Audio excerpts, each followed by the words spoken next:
E aí, pessoal, tudo bom? Eu sou Maio Tavares, sou médico oftalmologista, especialista em oftalmopediatria e estrabismo, e hoje vamos conversar sobre um tema super interessante. A gente vai falar sobre a catarata congênita e como é que é essa abordagem. Para isso, a gente trouxe hoje para cá para o nosso podcast uma convidada super especial, é a doutora Rebeca Medeiros. A Rebeca Medeiros, ela é médica pela Federal Fluminense, fez residência em oftalmologia no IANSP em São Paulo e fez segmento de oftalmopediatria, estrabismo e catarata congênita na Unifesp em São Paulo. Eu sou a doutora Isabela Porto, sou oftalmologista, especialista em estrabismo e oftalmologia pediátrica e estou muito feliz em estar aqui hoje com a Rebeca, porque além de oftalmo, ela também é uma super amiga minha. Que felicidade de te receber. Eu que agradeço o convite, é um prazer poder estar aqui, a gente poder falar desse assunto tão importante e estar aqui entre amigos para a gente poder conversar sobre isso. Perfeito. Vamos começar falando então o que é a catarata, né? A catarata nada mais é do que a opacificação de uma lente intraocular que todos nós temos. E essa catarata, ela vai fazer o bloqueio da chegada de luz na retina. Então a gente tem uma imagem que não é formada adequadamente no olho, de forma que a visão muitas vezes ela não vai se desenvolver perfeitamente devido a essa opacificação lenticular. Doutora Rebeca, me conta um pouquinho sobre como que a gente pode fazer para descobrir, diagnosticar essas cataratas. Bem, Isabela, a catarata é uma coisa, primeiro, começando que é algo raro, né? A gente está falando de uma patologia que a gente encontra em crianças, mas não é tão encontrada assim, graças a Deus, porque das patologias que causam ambliopia, que é essa piora da visão, que a gente tem o chamado olho preguiçoso, a catarata é uma das piores, que causa uma ambliopia mais severa. Então, quando a gente está falando sobre a questão da catarata, dessa opacificação, a gente já consegue, hoje em dia, fazer o diagnóstico no ultrassom, na barriga da mãe. Então, isso é muito legal. Já tem paciente que vem, às vezes, veio com o teste do olhinho alterado, mas a mãe já trouxe aqui, olha, desde ali toda a triagem e investigação, já vi ali no morfológico, já deu para ver que tinha uma alteração no cristalino, que ele estava mais opacificado. Mas, de forma geral, como que a gente vai avaliar? É no teste do reflexo vermelho, o teste do olhinho, que é feito na maternidade, que, por lei aqui no Brasil, desde 2017, já é uma lei e que está instituída que deve ser feito nas primeiras 48 horas ali na maternidade, já ser visto. E, graças a Deus, já é algo que está implementado, está espalhado. A gente sabe que nem tudo são flores, nem sempre a gente consegue, né? Mas, de forma geral, já é uma coisa que é bem ciente entre os médicos. Perfeito. E me conta assim, quando os pais têm o diagnóstico de catarata congênita, quais são os principais motivos que levaram esse bebê a desenvolver uma catarata congênita? Porque é sempre a dúvida do pai, né? Por que ele teve isso? O que aconteceu com o meu filho? A gente tem algumas causas para a catarata congênita. A começar por causas genéticas. Então, a gente vê, por exemplo, crianças com síndrome de Down, é muito comum, dentro da população com a trissomia do 21, ter opacificação do cristalino. Então, veio uma criança com síndrome de Down, é importante a avaliação oftalmológica, mas não é a única alteração genética que a gente tem. A gente tem outras alterações genéticas, muitas vezes um pai, uma mãe que tiveram um histórico de catarata congênita, catarata infantil, é importante, muitas vezes os filhos podem ter, geralmente é uma herança autossômica dominante, mas existem várias formas também de transmissão genética. Então, de forma geral, a gente tem uma questão genética importante, porém nós também temos uma questão infecciosa importante. Quando a gente pensa em doenças congênitas, a gente tem que lembrar das torches. Então, a gente tem que pensar toxoplasmose, rubéola, sífilis, HIV, herpes. São tantas patologias que realmente a gente tem o diagnóstico já pela mãe, né? E foi transmitido ali via placentária para esse bebê. E aí ocorre algumas alterações, dentre elas a catarata é uma das alterações. Então, a gente vê isso e tem casos que é idiopático. Então, a gente não consegue identificar uma causa. A catarata congênita, ela tem uma incidência de 1 a 15 a cada 10 mil nascidos vivos. Então, é raro. Só que dentro desses, quando a gente vai ver, aproximadamente 1/4 a 1/3 é genético, 1/3 é infeccioso e a gente tem o outro percentual de idiopática que a gente não consegue identificar uma causa específica. Perfeito. E nesse contexto, eu acho que é super importante a gente ressaltar que um teste do olhinho bem feito, muitas vezes ele vai ser capaz de diagnosticar essa catarata. A gente tem muitos pediatras que nos ouvem, e aí muitas vezes existe um déficit realmente em saber como fazer esse teste do olhinho de forma adequada, e muitas vezes a pessoa ali vai encaminhar para o oftalmologista, sendo que esse controle ele pode ser feito também nas consultas de puericultura. E aí, Rebeca, conta um pouquinho pra gente da sua experiência com pacientes em que o pediatra ele foi a porta de entrada para a identificação dessa opacidade do cristalino. Perfeito. Então, como a gente falou do teste do olhinho, né, o teste do reflexo vermelho, ele é feito ali nas primeiras horas ali na maternidade. E um bebê que nasceu a termo, tudo certinho, não tem nenhuma questão, vai passar por essa triagem. Claro, um bebê que nasceu pré-termo, que teve outras afecções mesmo ali nesse período neonatal, a gente tem que pensar em outras patologias, vai ser chamado oftalmo para ver, mas de forma geral o que a gente vê é que a maioria das crianças vão passar só pelo teste do reflexo vermelho. E é um teste que é feito pelo pediatra na maternidade com um oftalmoscópio direto. É um teste simples, mas que dá uma informação que um bom pediatra consegue detectar bem uma alteração já no teste do reflexo vermelho. Então, tô na dúvida, chama o oftalmologista, encaminha para na alta procurar um oftalmologista e orienta esses pais a importância. Essa semana mesmo, eu estava conversando com a Isabela aqui antes da gente começar o podcast, eu tive uma solicitação de um parecer de um teste do olhinho duvidoso, que o pediatra colocou e falou assim, olha, tem o reflexo, mas o reflexo tá acinzentado, tá esquisito. E aí, quando a gente chega para ver, fiz o teste do olhinho ampliado, que é o quê? O teste do olhinho ampliado nada mais é do que o exame direto da fundoscopia. Então, a gente ali dilata esse bebê, não vê apenas o reflexo vermelho, mas a gente vai ver se tem nervo bem formado, como que tá o centro da visão, a mácula, os vasos. A gente consegue ver coisas como, por exemplo, hemorragias que podem acontecer ali no momento do canal de parto e até mesmo retinopatia da prematuridade, outras doenças mais graves, um retinoblastoma, tudo isso a gente consegue ver, o glaucoma congênito, a gente já pega essas patologias ali no teste do olhinho ampliado. Mas uma coisa que é bem difícil de pegar e que eu achei muito legal que esse pediatra pegou essa semana, ele viu esse reflexo meio alterado, que a gente até conversa com os residentes quando eles estão aprendendo a fazer a refração. Que quando a gente tem um grau muito alto, geralmente ele, em vez de ficar aquele reflexo bem vermelho, bonito, ele fica mais cinza. E à medida que a gente vai botando o grau correto, ele vai ficando mais vermelho.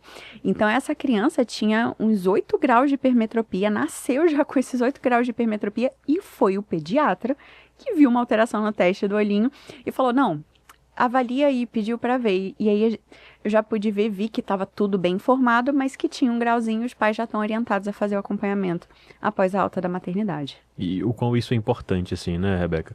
Uma coisa que sempre me chama a atenção quando a gente fala de epidemiologia, que a gente fala assim, a catarata congênita é uma coisa rara. É 1 para cada 10 mil nascidos vivos. Eu, como pai, quando eu começo a pensar, eu falo assim, cara, 1 para cada 10 mil é muito, assim. Posso ser contemplado nessa loteria do azar da vida, assim, né?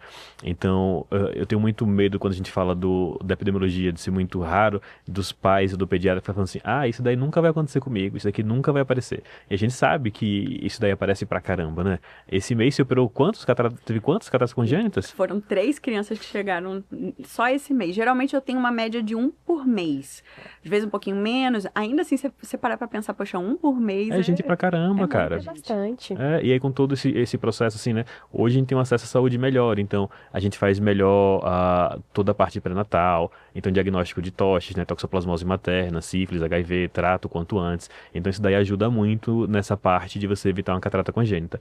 Mas pra mim, como pai ansioso, até fazer o teste do olhinho do meu filho e saber que tava tudo certo, você não sossega, cara. Então, eu acho que essa angústia no coração, ela precisa ser passada pra todo mundo, assim. É raro, graças a Deus, não é o que a gente vê todo dia, mas acontece. A gente tem que ter isso daí como diagnóstico diferencial, a gente tem que ter isso como hipótese, né? E pra gente, assim, quando você tá fazendo... Que como você vira referência de catarata, você acaba recebendo o paciente disso daí, né? Da minha parte, que eu faço mais a consulta da criança, da oftalmopediatria, quando você vai fazer uma consulta de rotina da criança, que a mãe veio só pra saber que tá tudo bem com o filho, e você descobre essa catarata congênita na criança, é todo um baque na família, assim, né? Esse ano eu tive, final do ano passado, né? Uma criança que eu acompanhava o irmão dela, e aí a gente sempre comenta, né? Assim, tem irmãos? Já trouxe pra consulta? Tem quanto tempo que não consulta? Aí a mãe falou, ele tem uma irmã de 1 ano e 4. Eu fiz, tá devendo consulta já. Se nunca fez, traz pra gente consultar. Fiz a consulta dela, dilatamos a pupila. Quando eu sempre começo o exame fixando, seguindo o objeto, e fui testar o reflexo vermelho. O reflexo vermelho do esquerdo, esse vermelhinho lindo, maravilhoso. O do direito, mesmo pupilo dilatado, não tinha reflexo. Eu coloquei a criança na lâmpada de fenda que veio uma mega catarata. E aí não tem jeito, assim, tem que operar. E o interessante disso daí é que a gente, como oftalmopediatra, você tem que, na consulta, fazer o diagnóstico, comunicar, bater o martelo, já falar das possibilidades cirúrgicas em relação a isso daí, e comunicar tudo isso daí numa consulta de 40 minutos, 1 hora. Eu acho muito importante esse processo. E aí, pegando o gancho em relação à cirurgia, o que é que você fala, assim, sobre... Qual que é a sua opinião sobre a cirurgia, assim? O quão antes você deve operar essa criança? Então, por exemplo, o pai que já no morfológico do segundo trimestre, a obstetra falou que tem uma catarata, e ele fez uma consulta pré-natal com você, que o filho dele tem catarata. Quando que você indica essa criança de operar? Qual que é a sua opinião sobre isso? Me conta. Vou comentar um pouquinho das datas, mas só para não perder um gancho que você comentou aí, realmente, o teste do olhinho, ele é fundamental. Ele vai diagnosticar principalmente a leucocoria, opacidades que não permitem que a luz entre no olho. Então, falando aqui, a gente pensando que vamos falar para pediatras, para pais e mães, eles precisam ter noção que é um teste de triagem. Ele não pega tudo. Então, até isso que você falou, a gente vê um reflexo diferente. Eu tenho uma paciente, porque eu não atendo só catarata congênita, pego as crianças também. E eu tenho uma paciente que ela tinha uns 2 de hipermetropia num olho, que era o que eu esperava ali para a idade dela, e tinha -6 de miopia no outro olho. Então, quando eu passei a faixa, um tava lá, lindo, o outro, cadê? Aí, ué. Aí, quando a gente vai ver, ela realmente tinha uma diferença muito grave, assim, muito distante de um para o outro, uma anisometropia grande, que a gente chama, e precisa de óculos, precisa de tampão, precisa estimular essa criança. E é uma coisa que, às vezes, pode ser que em algum momento alguém faça um teste do olhinho e a diferença não é tão grande, essa anisometropia não é tão grande assim, poderia passar despercebido. Então, o teste do olhinho, ele é importantíssimo, ele precisa ser feito na maternidade, mas ele não exclui a avaliação oftalmológica ainda no primeiro ano de vida. Então, a gente estava até conversando, o ideal seria ali até os 6 meses ter uma avaliação ainda, se a gente conseguisse mais uma ali no primeiro ano de vida, mas pelo menos uma avaliação no primeiro ano de vida oftalmológico, com a pupila dilatada, avaliando o grau, avaliando tudo. Sim, e existem também algumas cataratas que elas são lamelares, então cataratas ali parciais que elas podem evoluir de uma forma desfavorável. E no teste do olhinho da maternidade, essas cataratas parciais elas também podem não ser identificadas. A diferença do teste do olhinho ampliado, feito com oftalmologista, especialista em oftalmologia pediátrica, é que esse processo de dilatação, ele nos permite uma avaliação mais aprofundada, então a gente tem mais dados em relação a essa criança, e a pergunta mais comum dos pediatras para a gente é exatamente quando fazer esse teste do olhinho ampliado.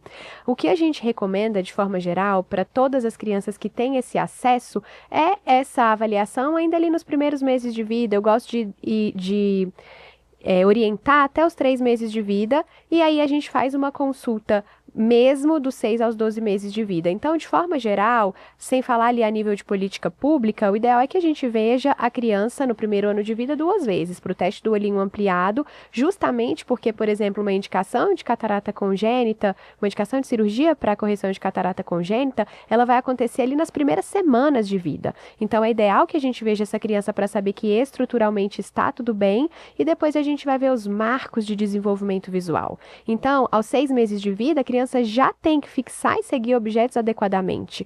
No mundo perfeito, a gente gostaria de ver essas crianças no primeiro ano 2 vezes, e depois a gente consegue fazer o acompanhamento periódico dessas nossas criancinhas. E aí, a nível de protocolo, né, o que a Sociedade Brasileira de Oftalmopediatria recomenda é que no primeiro ano de vida exista pelo menos uma consulta ali dos 6 aos 12 meses de vida. Isso é o mínimo para a gente poder ter certeza de que estruturalmente está tudo bem com essas crianças, para a gente não perder o timing ali de tratamento.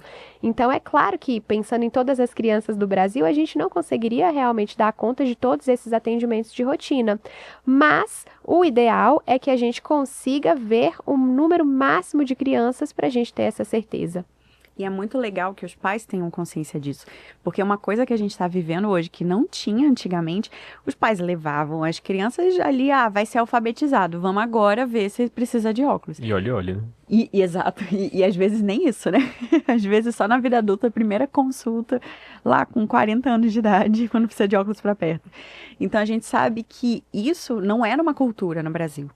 E a gente vê que dos últimos anos tem aumentado muito a conscientização. Então, os pais têm tido mais ciência de que a visão, ela quanto mais cedo, mais importante ainda é esse desenvolvimento. E aí, voltando até para a pergunta do Maio, quando operar?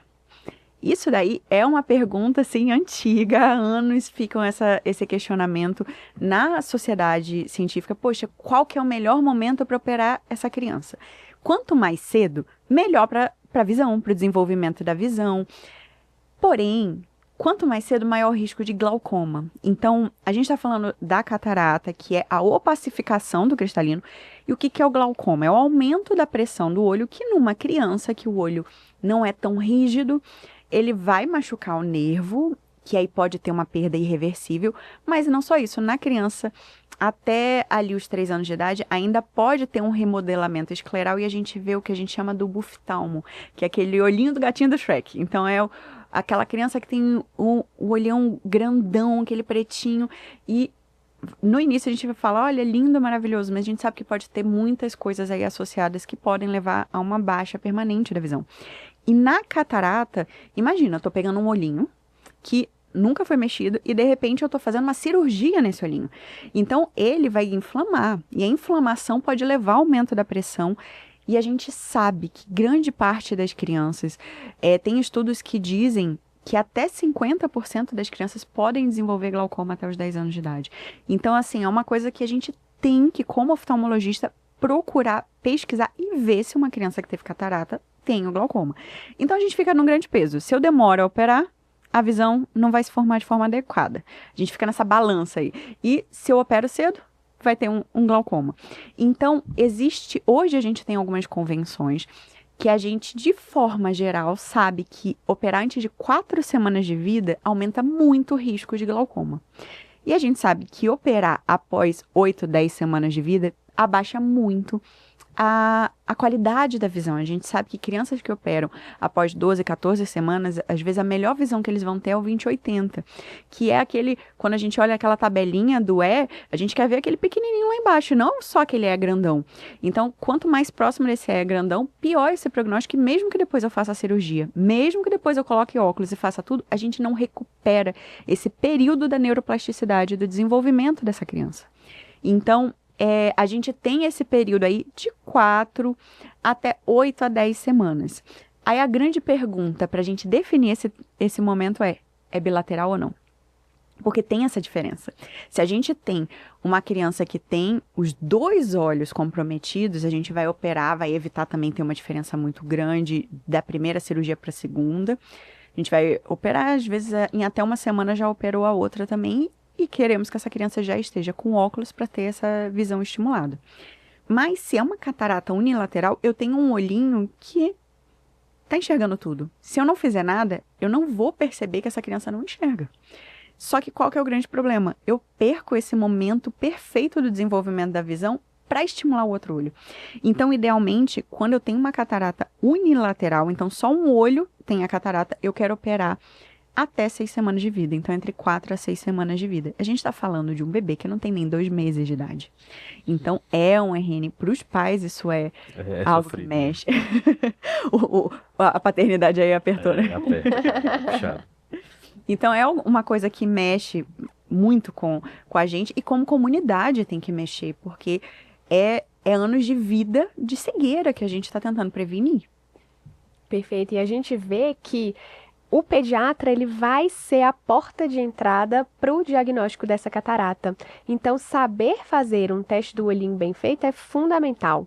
A gente lançou recentemente um curso de oftalmologia para pediatras. E o nosso curso ele ensina justamente isso. Qual é a forma correta, como é que tem que fazer com detalhes, com a prática, para o pediatra que às vezes não teve essa formação de forma adequada, ele aprender.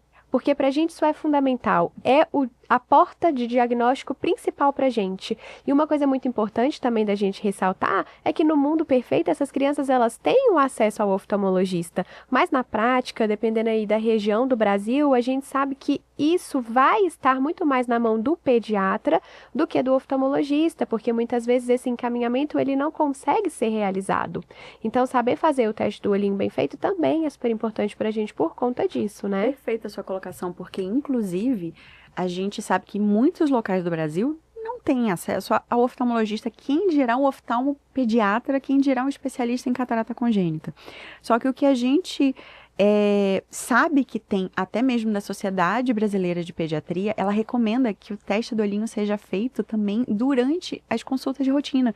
Então, não é apenas na maternidade, porque por exemplo, a gente está falando de catarata, mas a gente sabe que pode ter um tumor no fundo do olho, que é o conhecido retinoblastoma. Ele pode se desenvolver até os 5 anos de idade, é quando a gente vê mais, geralmente até os 3. Então, às vezes, não nasce com esse tumor e desenvolve. Então, nasceu, o teste do reflexo foi normal ali no início, e aí, com 3 anos de idade, a criança está ali com reflexo branco, e numa consulta de rotina, um pediatra pode não deixar isso passar. Então, seria perfeito se a gente conseguisse cada vez mais pediatras bem capacitados para poder diagnosticar isso. E aí sim, ele vai encaminhar essa criança, às vezes, para um centro, para uma capital, para algum lugar onde ela possa ser avaliada. E esse encaminhamento, inclusive, muitas vezes ele vai ter uma prioridade justamente devido ao fato de que é uma coisa que tem que ser vista logo, quanto antes ali pelo oftalmologista.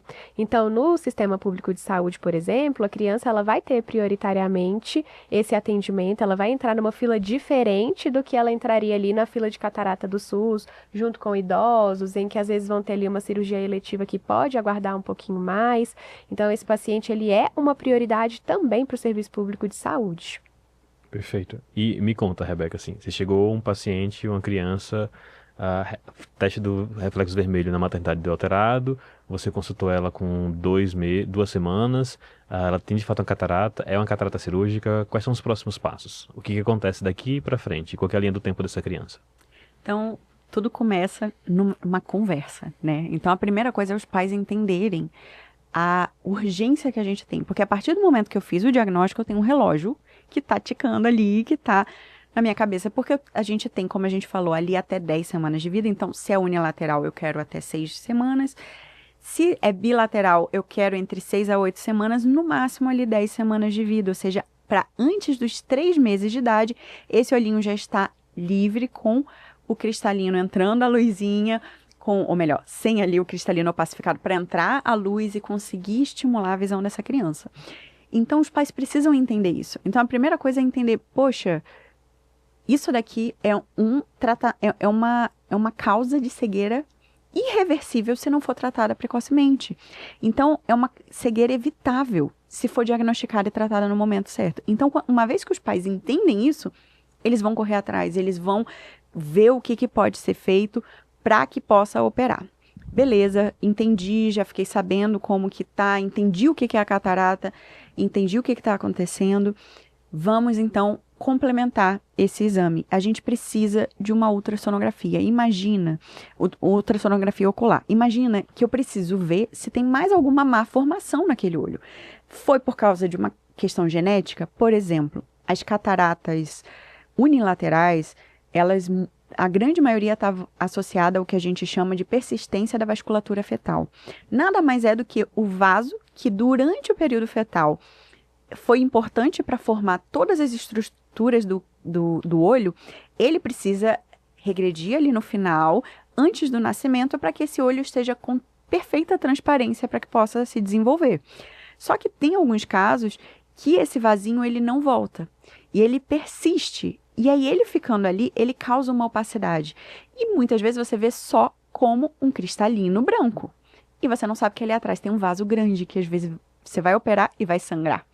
Então a gente precisa ver isso, precisa ver se tem esse vaso, se tem um descolamento de retina, se tem um tumor. Porque um retinoblastoma também pode desenvolver qualquer coisa que pode estar irritando aquele cristalino, pode deixar ele branco.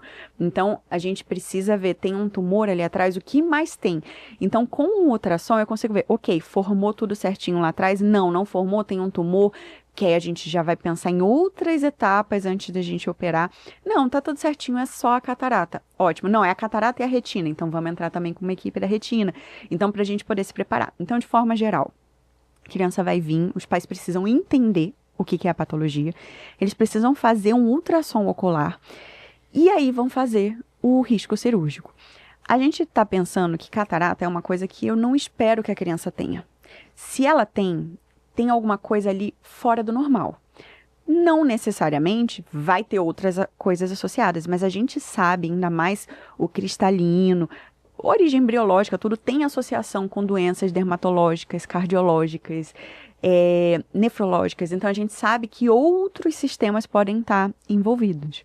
Então, a gente precisa ver, por exemplo, uma criança com síndrome de Down é muito comum ter uma cardiopatia. Então, eu estou pensando numa criança que eu preciso operar. Essa cirurgia precisa ser com anestesia geral. Eu preciso que essa criança fique quieta. Num adulto é diferente. Você põe ali e fala, ó, fica quietinho e tal. Aqui, como que eu vou convencer um RN a ficar quietinho, né? Então, você vai ter que fazer com anestesia geral. Qual que é o risco para a vida dessa criança? Então, ele precisa ser investigado. Inclusive, a grande dificuldade que a gente tem em muitos centros é de ter um local que eu consiga ter o suporte de uma UTI pediátrica para cuidar dessa criança e tenham os aparelhos específicos para a cirurgia dessa criança. Então, a gente estava até conversando aqui sobre as dificuldades disso, de conseguir montar todo o esquema, de internar numa UTI, transportar para o hospital oftalmológico, voltar para a UTI para ter a recuperação pós-anestésica. Então, a gente sabe que essa criança pode ter outras alterações que podem dar um risco de vida. Então, a gente não pode deixar isso passar. Então, fiz o diagnóstico, orientei os pais, fiz o ultrassom, vi como que tá o risco cirúrgico dela, tá tudo tranquilo, conversei já com a equipe de anestesia, tá tudo certo, a gente vai agendar a cirurgia para ser feita dentro desse intervalo. Então, na primeira consulta, a gente já vai definir quanto que é esse intervalo de semanas. Ah, vai dar 8 semanas no dia tal. Então, a gente vai definir exatamente esse tempo da criança de vida para definir até quando a gente vai operar. Ah, aconteceu alguma coisa, eu não consegui operar dentro desse intervalo. Não quer dizer que eu não possa mais operar, mas a gente sabe que a partir de agora, o prognóstico visual, ou seja, o quanto que essa criança vai enxergar no futuro, vai diminuindo. E a gente sabe que a cada semana que tem de um atraso, ela vai perdendo linhas de visão de forma irreversível. A gente, mesmo que eu opere depois, a criança vai muitas vezes ter uma infância normal, vai brincar, vai fazer tudo, mas aí já vai começar a ter algumas alterações que a gente sabe de baixa visão, como, por exemplo, um nistagmo, pode começar a aparecer um estrabismo, outras coisas além do próprio desenvolvimento da visão que estão associadas a essa demora do diagnóstico. Então, a gente vai ficar de olho nisso e vamos operar. E sempre que a gente tem um paciente com catarata que necessita ali de uma cirurgia, a gente sabe que a gente vai entrar num período de reabilitação depois do procedimento cirúrgico, né? Então, a gente tem que estar em consonância ali que vai ter que precisar de óculos ou lente de contato muitas vezes. Esse paciente, ele vai se beneficiar do uso de tampão em alguns casos. Pode ser necessário uma estimulação visual, que é feita em centros específicos. E aí, doutora, eu queria saber de você, principalmente em relação à lente intraocular, porque a gente sabe que essa lente, ela também vai garantir que o paciente ele tenha uma visão melhor se ele tiver indicação para a colocação desse tipo de lente. Eu quero saber como que é a sua conduta em relação à colocação das LIOS. Perfeito. A gente fica até numa questão ali de falar, vamos fazer uma reabilitação ou será que é uma habilitação visual? Porque acaba que é a primeira vez que a criança vai estar enxergando, né? Então, é um processo muito, muito sério que a gente tem que ver. E tudo começa com a cirurgia, mas não é a única coisa. Como você disse, a gente vai precisar de óculos ou lente de contato, vai precisar de tampão em alguns momentos, e a estimulação visual, que é fundamental para essas crianças. Sobre a lente de intraocular, a gente sabe que no adulto isso é muito comum. Você chega, tem o catarata, vou tirar e vou botar uma lente. A gente já espera que isso vai ser colocado, tanto que a grande conversa, que os vovôs ficam conversando, vou botar essa lente aqui, que essa é para perto, essa é premium, isso. Para criança a conversa é diferente. Para criança a gente quer ver os riscos para o futuro. Essa criança vai ficar com essa lente, não vai ser por 10, 20 anos, vai ser por 80 anos. Ela vai ficar a vida inteira, a gente não pretende trocar essa lente. E aí entra a grande questão que a gente tem um consenso. Com menos de 6 a 7 meses de vida, a gente não coloca. Por quê? Existem alguns estudos, inclusive um deles é o IATS, que é o estudo realmente da criança com afasia. O que é a afasia? Depois que a gente tira o cristalino, essa criança fica sem a lente natural do olho. E aí, se ela foi colocada uma lente artificial ou se vai ser usado só o óculos ou uma lente de contato. Então, tem estudos que comparam isso. E uma coisa que virou realmente um consenso e que é uma coisa já bem definida é que a gente não coloca essa lente e de forma geral antes de 6 meses de vida. Claro que cada caso é um caso. A gente sabe que existem situações e situações. Então, não quer dizer que é contraindicado, mas é uma recomendação que, de forma geral, é um consenso não implantar antes de 6 meses. Agora, criança com mais de 2 anos de vida, 2 anos já é um consenso implementar a lente. Então, se eu peguei esse bebezinho, consegui operar ele ali com 8 semanas de vida, eu não vou botar uma lente, porque ali aumenta o risco de complicações como necessidade de novas cirurgias, complicações como o glaucoma, complicações como opacidade do eixo, que é o quê? Eu já tirei a catarata, mas alguma coisa voltou ali, não necessariamente. Não é a catarata que volta, mas algo voltou e obstruiu e eu tenho que reoperar. Então, a gente sabe que está associado. Aí, como que a gente vai corrigir então nessas crianças? A gente vai colocar o óculos, a gente vai colocar, no mundo ideal, uma lente de contato. E aí vai ficar com óculos bem grosso, é o famoso fundo de garrafa. Fica bonitinho os bebês, a gente vê o bebê fica com um olhão grandão, é bonitinho de ver. Mas e é aqueles vídeos que muitas vezes rodam na internet da criança que na hora que coloca o óculos começa a ver tudo, assim, é muito Uau. legal. É legal mesmo. Então esse é um momento para essas crianças que a gente que não coloca lente. E nas crianças que colocam lente, elas também vão precisar de óculos. Então isso é algo muito importante, entender que a cirurgia é só o início do tratamento. O tratamento vai continuar com óculos, com tampão, com a estimulação, com consultas de rotina para ver se está desenvolvendo ou não um aumento da pressão. Essa criança precisa passar com o oftalmo com uma regularidade maior, principalmente no primeiro ano de vida, mas o resto da vida ele vai virar melhor amigo do oftalmo, não tem como. Essa foi a nossa frase de hoje, né? A cirurgia é só o começo. É só o começo. E realmente tem muita coisa que a gente tem que fazer para garantir para a criança o melhor potencial de visão ali para o quadro que ela tem.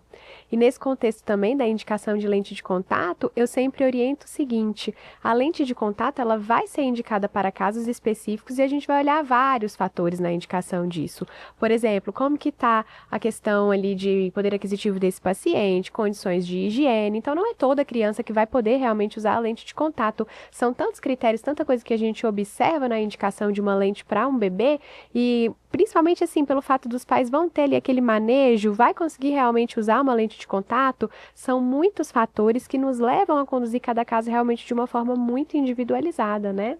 A habilidade dos pais é um fator que a gente deve levar muito em consideração, né? Assim, é possível, eu sempre falo em consultório isso, assim, eu tenho alguns bebezinhos que operaram catarata congênita que a gente acompanha e que usam lente de contato. E a gente precisa empoderar esses pais, né? Às vezes eles têm um pouco de medo em relação a esse processo do manuseio da lente de contato, de colocar uma lente de contato no olho. O pessoal mais leigo, eles têm um medo do manejo do olho, né? Eu acho super normal, é super comum. E o meu discurso sempre considera que é possível. A gente tem várias crianças que fazem. A mãe coloca a lente de contato de manhã, tira a lente de contato no final do dia, pinga colírio, dá certo, a criança se acostuma, a mãe se acostuma. E fica super legal, é possível. Esse poder, ele precisa ser dado para os pais, né? Eles precisam se sentir poderosos o suficiente para poder resolver o problema dos filhos deles, né? E eu acho isso muito legal. Tem mãe que consegue colocar e tirar a lente mais rápido que a gente. Aham, fácil, fácil, fácil. E aí uma coisa importante de se levar em consideração também é que a gente tem vários outros pacientes que infelizmente passaram por esse período de 8 semanas, 6 semanas, não conseguiu operar nesse prazo daí. Isso é mais comum do que a gente imagina. E dá certo também. É um paciente que talvez ele não faça uma visão tão perfeita como a visão do outro olho. Vai ser um olho que vai estar sempre brigando um pouco mais para enxergar, mas que a gente consegue dar uma qualidade legal para o paciente. A gente consegue fazer um olho que se torne viável, que ajude o outro olho a enxergar mais. Que com os 2 olhos abertos ele consiga ter uma melhora da visão em 3 dimensões, um campo visual periférico melhor. Então são muitos fatores que ajudam no paciente com catarata, mesmo aquele que a gente descobre um pouco depois. E associado a isso também, eu tenho inúmeros outros pacientes em consultório com diagnóstico de catarata congênita, mas sem indicação de cirurgia. Então nem toda catarata congênita ela é indicativo cirúrgico. Perfeito. Então o cristalino, que é a lente do olho, se o centro dele tiver opacificado, é quando a gente mais vai indicar a cirurgia. Mas existem vários outros processos de catarata periférica, até algumas cataratas que ficam no centro mesmo, mas que a gente não indica cirurgia por hora. Porque a gente precisa entender que a cirurgia é uma mudança grande na anatomia do olho da criança, né? Você muda essa labilidade de ver longe de perto, você troca a lente, uma das lentes mais importantes do olho, né? A lente da catarata é uma lente que como tivesse 20 graus de óculos, né? Então, se tirar essa lente e não colocar uma lente, a criança vai ter que usar um óculos parecido com 20 graus. Então, tem tudo isso daí. A gente precisa avaliar em consultório muito bem esse custo-benefício. Então, nem toda criança com catarata congênita vai precisar ser operada. E criança com catarata que não operou nessa fase inicial de vida, existe possibilidade, tem luz no fim do túnel disso daí. E aí, como você comentou, né, um grande amigo para essas crianças precisa ser oftalmologista. A gente precisa se dar muito bem com essas crianças, né? A gente precisa, eu sempre falo esse consultório, assim, a gente tem que ser amigo. Você precisa me mandar mensagem, tem que ter meu número. Aconteceu isso com meu filho, me manda mensagem, tira foto, manda mensagem. A gente responde, a gente conversa. A gente tem que ter uma amizade com a criança também. Comprar a criança com brinquedo, com o que tiver que fazer, assim. Para ter o melhor exame físico, Com né? certeza. Em consultório eu sempre falo assim, se você acha que pode me comprar com brinquedo, você tá certo. Dá certo demais, resolve super. Esse relacionamento médico-paciente tem que ficar muito bem resolvido, né? E para poder a gente conseguir o melhor para essa turminha aí, dá certo demais. Com certeza. E E muitas vezes o potencial de visão que a criança ela vai ter ali pós-cirurgia, então que a gente estima após a cirurgia que ela vai conseguir enxergar, muitas vezes esse potencial de visão ele é melhor sem o procedimento cirúrgico do que com a cirurgia. E nesse contexto existem algumas cataratas que elas são tratadas com um colírio que vai fazer uma dilatação dos olhos. Então tem alguns casos em que até o tratamento clínico medicamentoso vai trazer um benefício para esses pacientes, né? Não, perfeito. A gente precisa entender que também o olho é um órgão complexo. Então existe toda uma anatomia. Não quer dizer que porque eu tenho uma área branca que não está entrando luz, que não está chegando a visão e não está estimulando. Então às vezes tem a gente com colírio, com óculos, com tampão, não precisa operar. Então a gente está comentando aqui dos casos que são cirúrgicos, que muitas das vezes, quando vem um caso que os próprios pais conseguem ver o olho todo branco, é um caso que vai ser cirúrgico. Mas existem muitos casos que a gente não precisa operar. E é fundamental essa parceria mesmo da família entender que precisa passar com oftalmo, e aí essas crianças vão ter que fazer um acompanhamento próximo, porque se mudar, em algum momento precisar operar, a gente vai operar no momento certo, mas nem todo caso é cirúrgico. E algo muito importante da gente, assim, fechar mesmo para entender sobre essa questão da criança é que a criança não é um menino adulto. Então, é exatamente o que você explicou. A gente vai dar brinquedo, vai dar adesivo, não é simplesmente fazer uma consulta falando tudo no diminutivo. Isso. É complexo. A criança tudo é diferente na criança. Diferente. Você cantar música, você dança, é tanta coisa que acontece numa consulta com a criança que parece outro mundo, né? E perfeito, assim, criança não é um mini adulto. Não tem nem como a gente sair triste no fim do dia, Não, né? Depois não, de Tem. E cantar. cada pérola eu amo. Atender criança é gostoso demais, né? É muito bom ter esse contato, essa energia renovada com essa turminha. Eu também sou muito apaixonado. O que eu sempre falo é que, assim, a gente ama nossas crianças, né? A gente fica triste quando precisa fazer uma cirurgia de catarata congênita. Eu fico triste quando tem um diagnóstico. Eu fico triste de ter que operar um estrabismo congênito. Mas eu fico feliz de ser apto e hábil a performar uma cirurgia e poder ajudar essa criança no futuro. Então, uma coisa compensa a outra, assim, e isso deixa a gente muito contente em relação a esse processo, né? E uma coisa até para complementar em relação a isso que você disse, realmente não é um diagnóstico assim terminal. Sim. Ai, meu Deus, eu não tenho o que fazer. Agora, poxa, eu descobri com 2 anos de idade. Dá para operar, dá para estimular. A gente sabe que o prognóstico, foi o que a gente disse, o quanto que ele vai conseguir enxergar, a gente sabe que abaixa esse potencial.